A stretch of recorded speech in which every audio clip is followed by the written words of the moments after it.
Hello बच्चों, आज हमारा ये आखिरी वीडियो है समाजवाद तथा साम्यवाद पे। हमने ये चैप्टर पिछली वीडियो में खत्म कर दिया था। अब हम इस वीडियो में प्रश्नोत्तर करेंगे। चलिए अपना अभ्यास शुरू करते हैं। पहले क्वेश्चन के 10 पार्ट हैं और इस क्वेश्चन में आपको इन क्वेश्चंस के या इन प्रश्नों के सही उत्तर को चुनना है। तो चलिए पहला वाला देखते हैं क्या है। रूस में कृषक दास प्रथा का अंत कब हुआ था? इसका उत्तर क है और ये हमें 29 पेज पे मिलेगा, जहां पर हमने कुछ कारण पढ़े थे रूसी क्रांति में, और उनमें से एक था कि कृषियों की बहुत ही दयनीय स्थिति थी।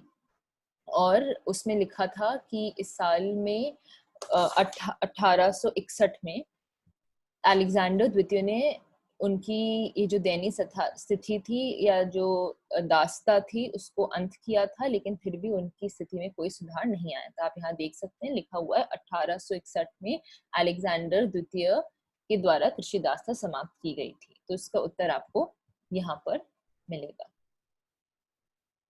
दूसरा प्रश्न देखते हैं कि क्या है। रूस में जार का अर्थ क्या होता है?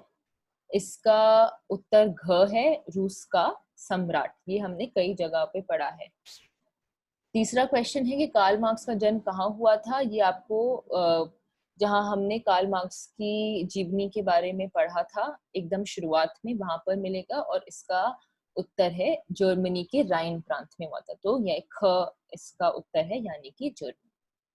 साम्यवादी शासन का सबसे पहला प्रयोग कहाँ हुआ? इसका सबसे पहला प्रयोग हुआ रूस में। हमने पढ़ा था कि यहाँ पर सबसे पहला साम्यवादी शासन नियुक्त किया गया था। पांचवा क्वेश्चन है यूटोपियन समाजवादी कौन नहीं थे? हमने बहुत सारे नाम पढ़े थे, आप देख सकते हैं। लुई ब्ला ये थे, सेंट साइमन ये भी एक यूटोपियन समाजवादी थे, कार्ल मार्क्स ये यूटोपियन समाजवादी नहीं थे। ये यूटोपियन समाजवादी के बाद जो समाजवादी आए थे जिन्होंने अपने विचार में थोड़ा परिवर्तन लाया था, जो कि स्वप्नदर्शी नहीं थे, उनमें से कार्ल मार्क्स एक थे। रॉबर्ट ओवन भी आपको याद होगा कि ब्रिटेन के एक समाजवादी थे और ये भी स्वप्नदर्शी यानी कि यूटोपियन थे। सिक्स्थ है, छठा क्वेश्चन है, वार एंड पीस किसकी रचना है? ये टॉलस्टॉय की रचना है। ये इसका उत्तर आपको शायद आपके जो चैप्टर उसमें ना मिले, ये बाहरी क्वेश्चन है, लेकिन आप इसको मार्क कर सकते हैं कि ये टॉलस्टॉय ने ये किताब लिखी है। सातवां क्वेश्चन है कि बोल्शेविक क्रांति कब हुई? ये बहुत ही आसान सवाल है। आप देख सकते हैं फरवरी 1917 में नहीं हुई थी, अप्रैल में भी नहीं हुई थी, ये नवंबर 1917 में हुई थी। दो बार हुई थी, एक बार मार्च 1917 में हुई थी, एक मार्च क्रांति, और एक बार नवंबर में हुई थी। लाल सेना का गठन किसने किया था? ये हमने पढ़ा था कि लाल सेना का गठन ट्रॉट्स्की ने किया था। 35वें पेज नंबर पर आपको इसका उत्तर मिलेगा, आप देख सकते हैं। लेनिन की मृत्यु कब हुई थी? लेनिन की मृत्यु 1924 में हुई थी। ये जो ब्रेसलिटोव्स की संधि किस देश के बीच हुआ था? ये रूस और जर्मनी के बीच हुआ था, ये भी हमने पढ़ा था। दूसरा प्रश्न है कि रिक्त स्थानों की पूर्ति करें, यानी कि फिल इन द ब्लैंक्स। सबसे पहला है कि रूसी क्रांति के समय शासक कौन था? यह हम सबको याद है, हमने एकदम चैप्टर के शुरुआत में पढ़ा था। मैं दिखा देती हूँ ये कहाँ लिखा है। उस समय जो जार निकोलस सेकंड थे वो रूस के शासक थे। यहाँ पर जार निकोलस सेकंड लिखा हुआ है कि इस क्रांति ने रूस के सम्राट जार के एक तंत्र का अंत किया था। तो उस समय जार निकोलस सेकंड, आप इनका चित्र देख सकते हैं, वो शासन करते थे रूस का। अगला क्वेश्चन है कि बोल्शेविक क्रांति का नेतृत्व डैश ने किया? ये हम सबको पता है कि ये लेनिन ने किया था। वो जब वो निष्कासित कर दिए थे अपने देश से, लेकिन फिर वो आए थे जब उनको पता चला था कि क्रांति हो रही है, और नेतृत्व उन्होंने किया, जिससे उन्होंने सफलता प्राप्त करी। नई आर्थिक नीति डैश ई में लागू हुई थी?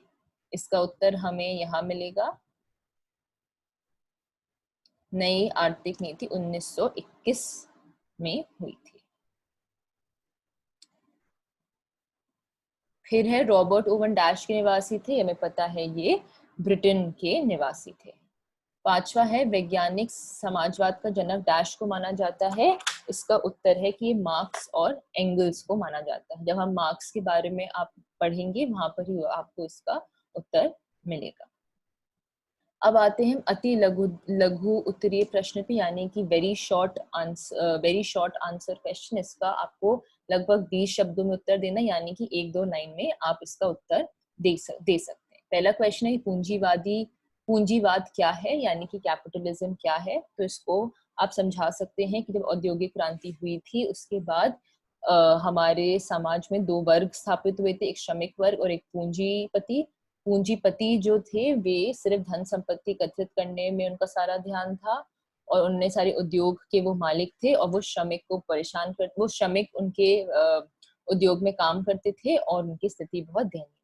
तो ये पूंजीवाद श्रमिकों के शोषण पर आधारित एक विचारधारा थी या एक समाज की स्थिति थी, एक आर्थिक स्थिति थी। तो ऐसे आप पूंजीवादी क्या है इसका उत्तर दे सकते हैं।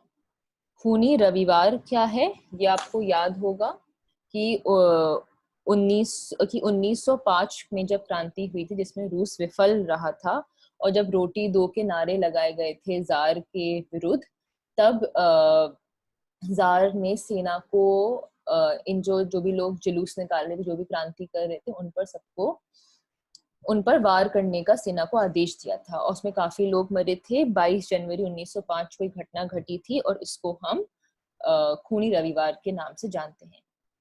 ये इसका उत्तर है। मैं दिखा देती हूँ आपको कि आपको अपने चैप्टर में ये कहाँ पर मिलेगा। ये आपको इस वाले पॉइंट के नीचे यानी कि पेज 31 पे मिलेगा। यहाँ पर लिखा है 22 जनवरी, पुराने जो कैलेंडर थे उसके हिसाब से 9 जनवरी 1905 को खूनी लाल रविवार के नाम से जाना जाता है। यहाँ पर इस पराजय के कारण रूस में क्रांति हुई थी। कौन सी पराजय के कारण? ये जो जापान के साथ युद्ध हुआ था उसमें जो पराजय हुई थी उसके कारण, और जब सुदूर पूर्व की पराजय के बाद जब बहुत सारे जो सैनिक थे फटे हाल में वापस आए थे, जब रूस की महानता का भ्रम टूट गया था, उसके बाद लोगों ने रोटी दो के नारे लगाए थे सेंट पीट्सबर्ग स्थित महल में, और उन लोगों पर जब वार करने का जार ने आदेश दिया था काफी लोग मारे गए। ये मैं आपको एक चित्र बता रही हूँ या एक लंबा उत्तर बता रही हूँ, आपको इसको शॉर्ट करके यानी संक्षिप्त करके 2 लाइनों में लिखना होगा। आप डेट लिख सकते हैं, डेट लिखना बहुत अनिवार्य है। आपको ये मेंशन करना बहुत महत्वपूर्ण होगा कि ये कब हुआ था। ये सुदूरपुर की पराजय के बाद जब सैनिक लौटे थे, बहुत पराजय जब उनकी हुई थी और जब इसकी महानता का भ्रम टूट गया था उसके बाद, और ये रोटी दो का नारा, 3 बातें लिखना इस आंसर में बहुत ही जरूरी है। आपको तारीख लिखनी होगी किसके बाद ये क्रांति हुई थी और इसमें क्या नारे लगे थे और कैसे, यानी कि जब जार ने उन लोगों पर, निहत्थे लोगों पर सेना को वार करने का आदेश दिया था। लगभग 20 शब्दों में आपको इसका उत्तर देना होगा।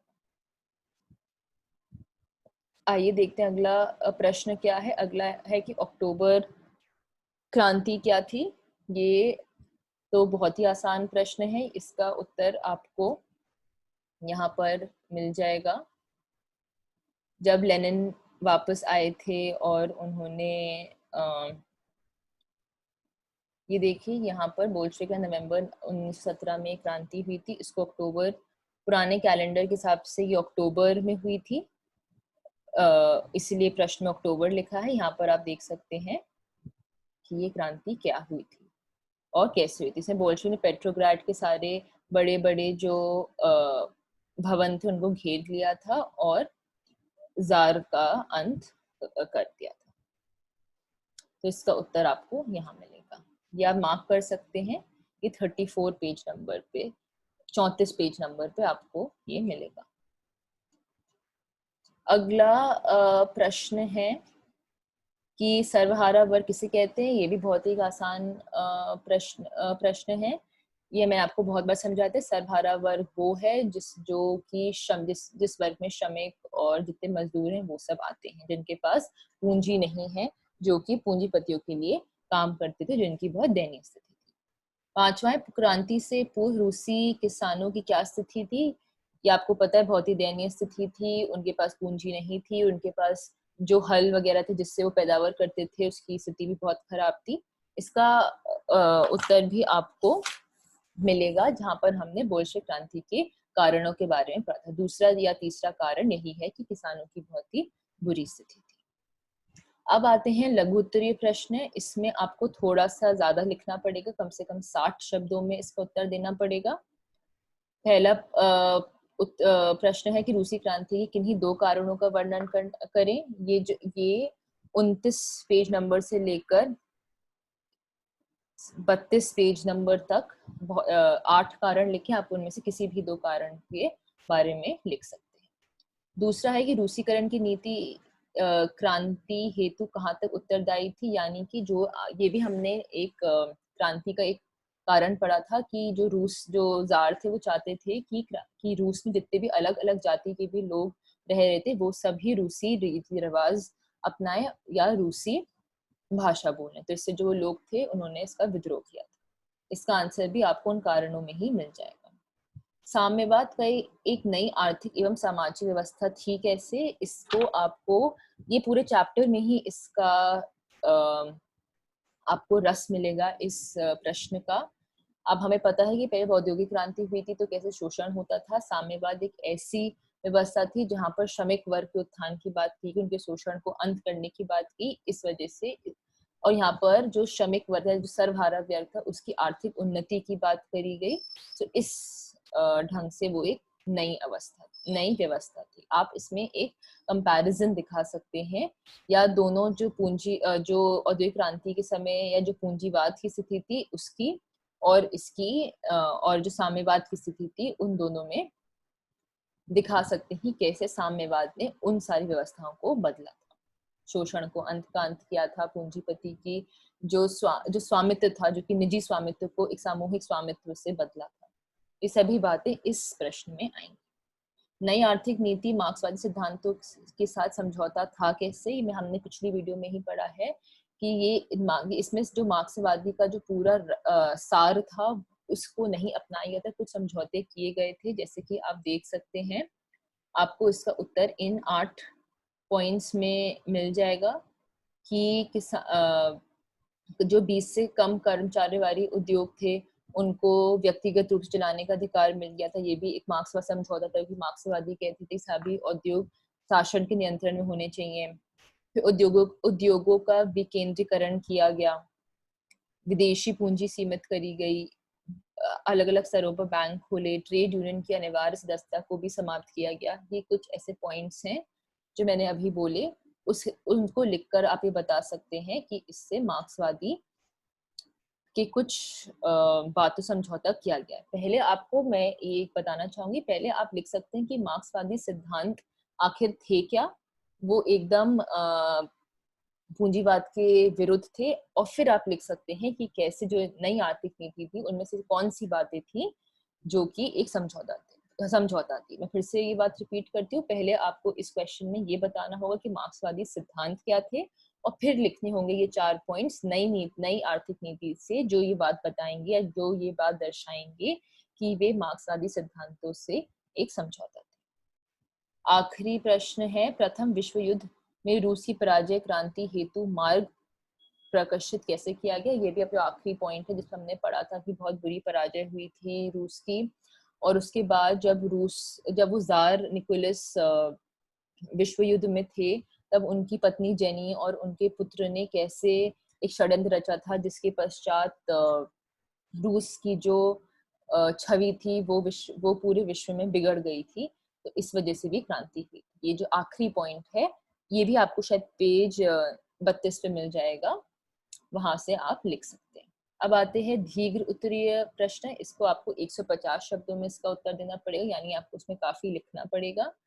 पहला है रूसी क्रांति के कारणों की विवेचना करें। अब फिर से आप कोई भी 4-5 कारण लिख सकते हैं।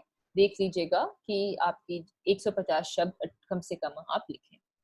नई आर्थिक नीति क्या है ये भी आप लिख सकते हैं कि पहले आप ये लिखिएगा कि नई आर्थिक नीति आखिर बनी क्यों, क्योंकि जो लेनिन की पहले की कुछ बातें थी, जो दो नीतियां थी जिनमें काफी आलोचना हुई, जिससे उन्होंने ये बात को सोचा कि नहीं, वो पूरी पूंजीवादी दुनिया से टकराव नहीं कर सकते हैं, उन्हें कुछ व्यवहारिक कदम उठाने पड़ेंगे। पहले आपको ये बात लिखनी होगी कि ये इस वजह से न्यू इकोनॉमिक पॉलिसी यानी कि नई आर्थिक नीति आई, और फिर आपको इसके कुछ पॉइंट्स के बारे में लिखना पड़ेगा। तो पहले आप, फिर से मैं दोहराती हूँ, आप इस क्वेश्चन को कैसे आंसर करेंगे, कैसे आप इसका उत्तर बनाएंगे। प्रश्न ये है कि नई आर्थिक नीति थी क्या, तो पहले आपको लिखना पड़ेगा कि नई आर्थिक नीति एक नई नीति थी लेनिन की, जिसका एक नया लक्ष्य था। फिर आप लिखेंगे कि ये क्यों लागू हुआ, क्योंकि जो पिछली दो नीतियां थी लेनिन की, उसकी काफी आलोचना हुई थी, उससे काफी परेशानी हुई थी रूस को।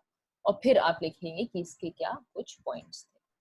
तो ऐसे आपको अपना पूरा आंसर या पूरा उत्तर लिखना पड़ेगा। तीसरा है रूसी क्रांति की प्रभाव की विवेचना करें। ये हमने यहाँ बहुत सारे 5-6 पॉइंट्स पढ़े हैं, आप इनमें से कोई भी लिख सकते हैं।